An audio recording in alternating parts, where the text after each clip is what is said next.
Hi everyone. So once again, yesterday my video cut out while I was talking, so if it does that, just be understanding it's because of the memory on my phone. So from my recollection, we finished off talking about the catheter and having that in. So moving on from there, I spent weeks in high dependency receiving intensive care. If you can hear noise in the background, my dad is actually out on his quad just now, so that's what the noise is. So yeah, I spent weeks in high dependency receiving this intensive care. The majority of the staff that were in the high dependency unit were angels. I couldn't fault them at all.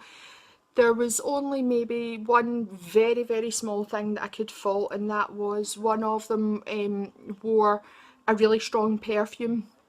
And unfortunately it was a perfume that I don't like, and because it was so strong, it used to make me nauseated, but that was no fault. She didn't care for me any less or anything like that.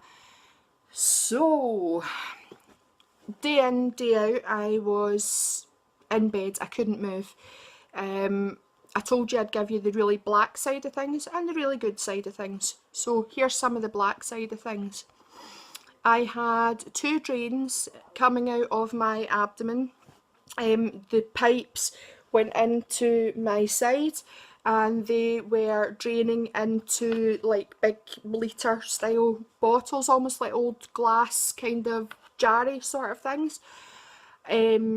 When they were ready to empty, it was like a compression chamber, so they had to watch what they were doing, because when you open these, they can just erupt on the person who's opening them.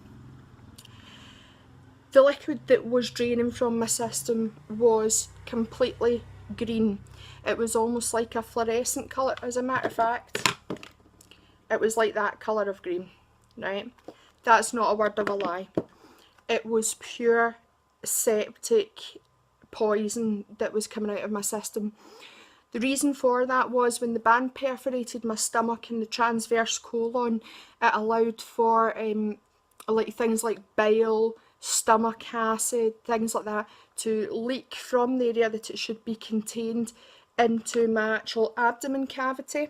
So underneath my boobs and my kind of full stomach, well, tummy area was totally swollen.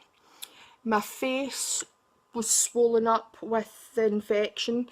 At one point they classed it as septicemia, and I was on IV antibiotics for, God, weeks anyway, because they had to try different ones to see what would help me.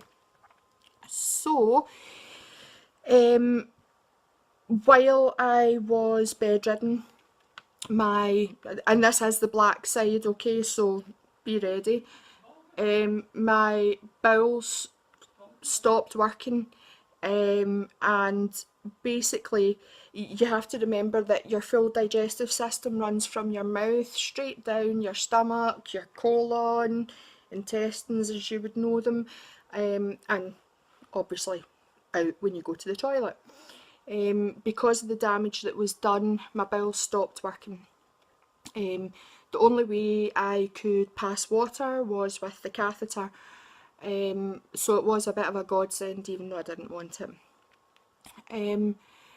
I was allowed my family with me basically as much as they wanted to be there, because I was in such a critical condition.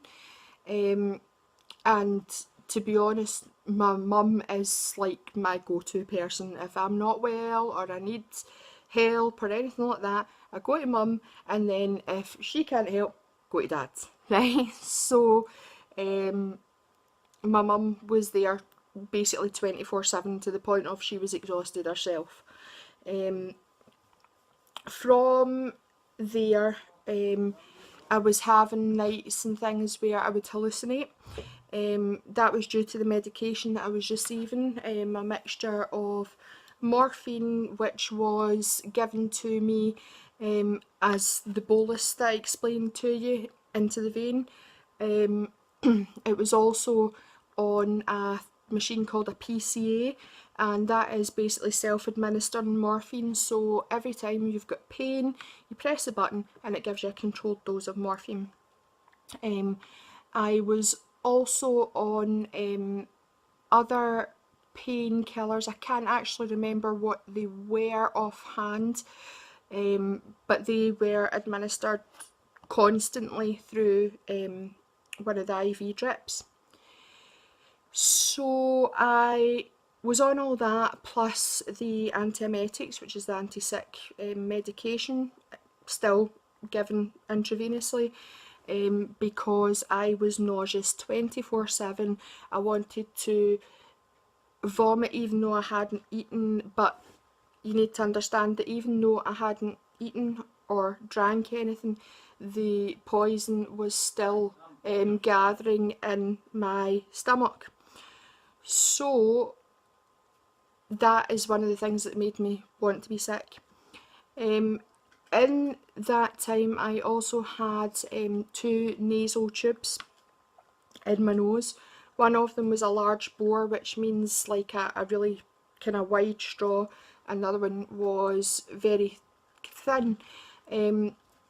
The thin one was for when I was going to be able to have nasogastral feeding, which is a bag of like made up vitamins and nutrients, things like that, which, sorry, my dad is now outside with his chainsaw. Men and toys, honest to God.